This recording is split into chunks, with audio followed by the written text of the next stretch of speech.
The next big thing. It's something everybody anticipates and low-key dreads at the same time. I've been there. You'll be playing a really cool indie RPG, and the next thing you know, you've been sucked into a hellscape of regret. Or maybe you were just watching someone play a random indie horror game, only to see it everywhere a few months later, and not in a good way. Hello everyone, this is the RPG Monger, and I've been wondering, how and why exactly do these fandoms blow up and become what we see today? Now, it's pretty rare, but have you ever been part of a fandom before it's taken off? It really is a sight to behold, and most of the time, the climate is pretty great with cool fan art and nice people discussing that certain thing. But then, out of nowhere, like a lightning strike, bundles and bundles of people will begin flooding in, and in a month, you won't even be able to go anywhere without seeing it somewhere. Your favorite YouTubers will be pandering to it, social media will be filled with memes, and if you even say anything that isn't 100% positive about it,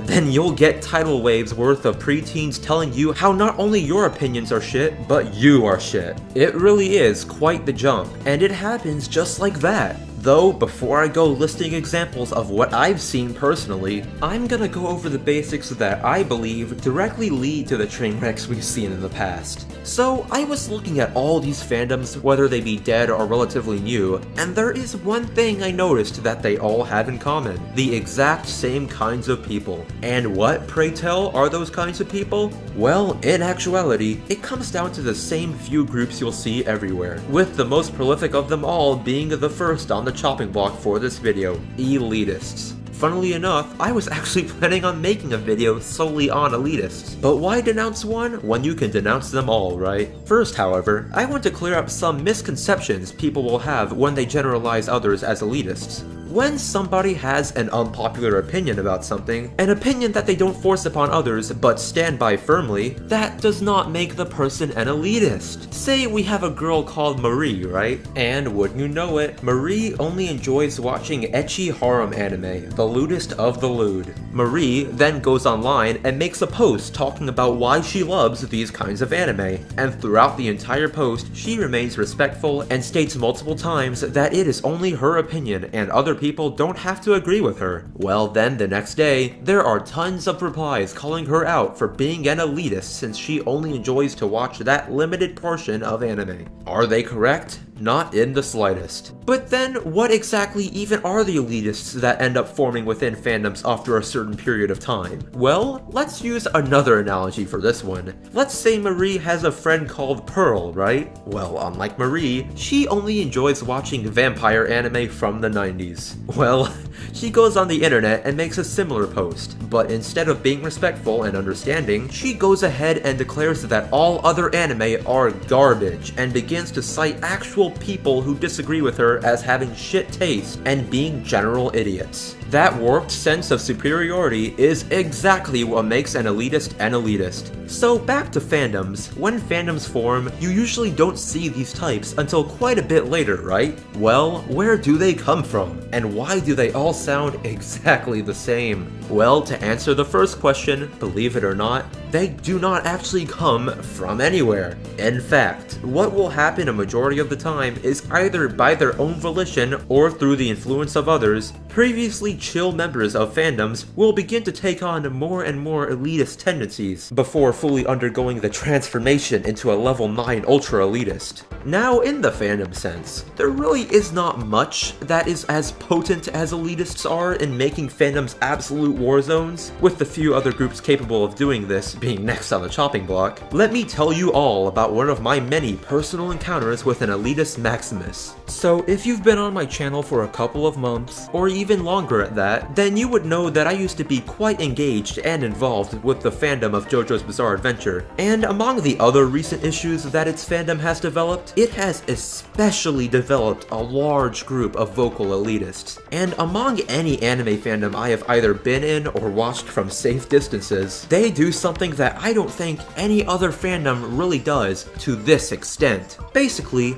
if you haven't read the JoJo's shoujo manga, they will either pressure you into reading it, not taking no for an answer, or even worse, most of them will just go out and spoil the rest of JoJo no matter where they are in the anime. Needless to say, mentalities like these are absolutely terrible, and if any of you out there have one like this, please reconsider your choices. Though now, I feel I should move on from elitists and talk about another group that can lead a fandom into the abyss, the obsessives. Now, even if you haven't seen an elitist somehow, you've definitely seen one of these guys. Or at least heard about them. I mean, come on. Even if they're the minority most of the time, they can be one of the most vocal minorities out there. Now, this is pretty self-explanatory, but basically, these are the people who don't stop at just enjoying whatever the fandom is based around, but going a step further and making their entire lives around this said thing. So before I go over how they form exactly and their effect on a fandom, let's go over all the kinds of obsessives that I've seen. So firstly, we have the newer ones within the fandom.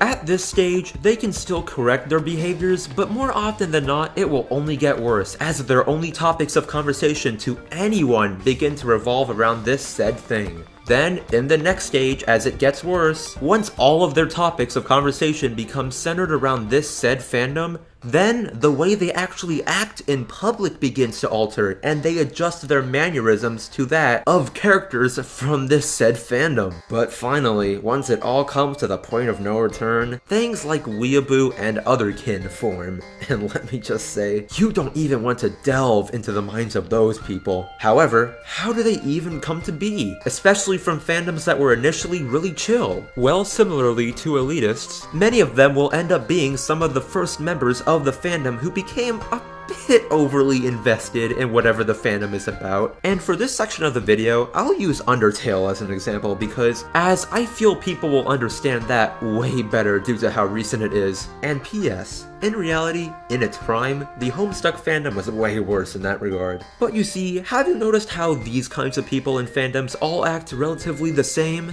Well, in actuality, they are the same people. When one obsession dies, they'll immediately move on to the next thing that's gaining a massive amount of popularity, and end up making the community worse there as well. In fact, I just remembered about another even more recent fandom that suffered the exact same fate of these people moving in. And this is more based on the stories I've heard, as I haven't really been in the loop on any of this recently. But you know that one game, I think it's called Bendy and the Ink Machine?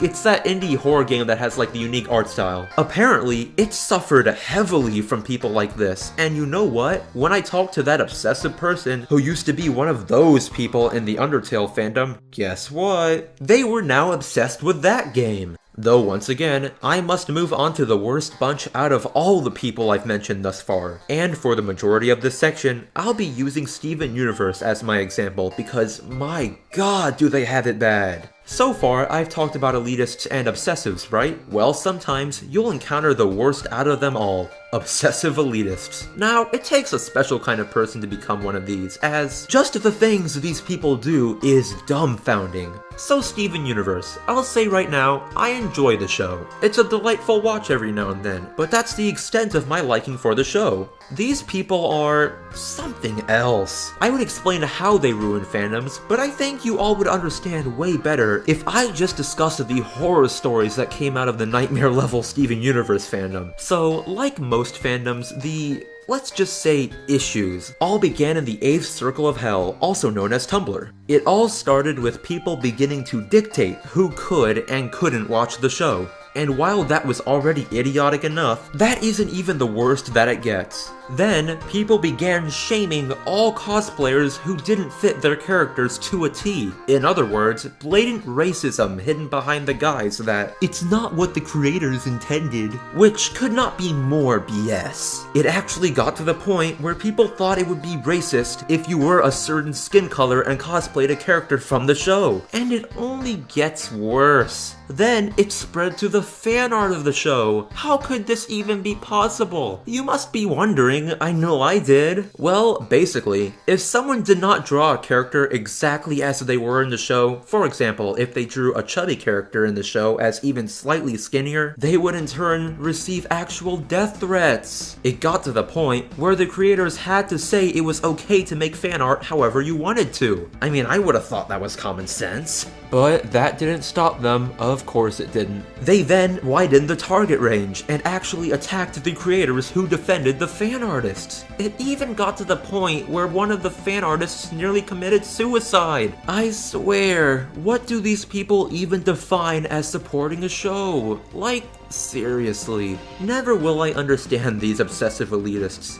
Anyways, aside from everything I've talked about thus far, there is one large and obvious thing that unfortunately leads to all these people ruining a fandom: popularity. It's probably the most necessary of all the evils, as, on one hand, more popularity means the creators get supported more. But on the other hand, fandoms that don't have a lot of traction and are still pretty niche for the most part usually have great atmospheres with chill people. In the end, here are my final thoughts on the matter. Fandoms can be wonderful places for sharing your thoughts about, say, an epic fight scene from an anime, and for that purpose, I think they're really great in concept. But once these kinds of people begin drowning out the actually normal, sane members of the fandom, take it from me, bail. Unfortunately, sometimes the best choice is just not to involve yourself with fandoms at all. And to be honest, I've kind of taken up that mentality after all the shit I've seen and done. Oh, and if somehow one of those people who absolutely ruined fandoms are watching this video right here, right now, I have 2 words for you.